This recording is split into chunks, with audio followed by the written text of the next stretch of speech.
Gérard Lomenec au salon Contes, légendes et fantaisies avec des titres, j'ai envie de dire, qui parlent tout seuls. Légendes des châteaux de Bretagne, tournois et jeux d'armes au Moyen-Âge, contes gaillards de la Renaissance, l'érotisme au Moyen-Âge, contes fantastiques des pays celtes. Alors, Gérard, qui es-tu?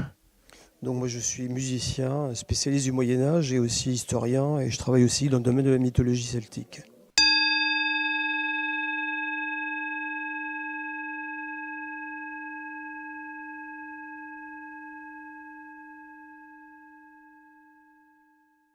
Alors, on voit que cette passion, cet intérêt pour le Moyen Âge est tous azimuts. D'où ça vient cet intérêt pour cette période que beaucoup considèrent comme un âge sombre? Mais d'abord, comme je disais, je suis musicien, donc j'ai beaucoup travaillé dans le domaine médiéval pour des concerts un peu partout dans des châteaux. Et puis il s'est avéré que j'ai fait des travaux de recherche aussi sur l'univers médiéval concernant la musique, la culture. Et puis après, donc j'ai développé un petit peu aussi tout un travail autour du spectacle médiéval et puis pour des publications dans des domaines qui étaient assez peu connus du grand public et pour lesquels il y avait matière à publication et qui intéressent un public beaucoup plus large.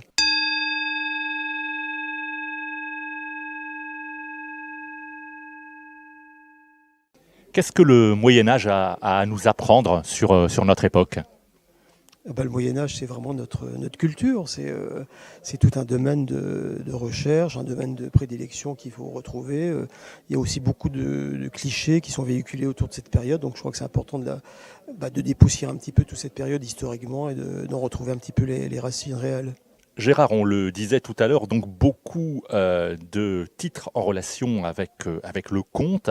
Alors, de quel type de conte s'agit-il? Quel type de recueil? Alors, au départ, donc, j'avais fait une recherche en tant que musicien, musicologue autour du conte et son rapport à la musique. Donc, quand on recherche des choses, quand on fait un travail de recherche, on trouve énormément de choses qui, a priori, dont on n'a pas réellement besoin.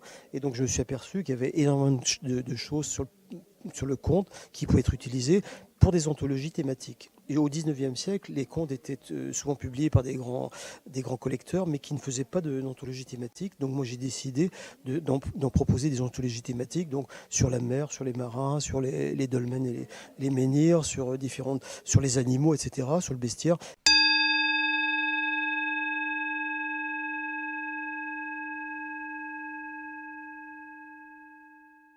Et effectivement, les gens sont friands de thématiques comme ça parce qu'ils rentrent dans un autre domaine du conte qui n'est pas uniquement quelque chose de général, disons. Gérard Lomenec au salon Contes, légendes et fantaisies.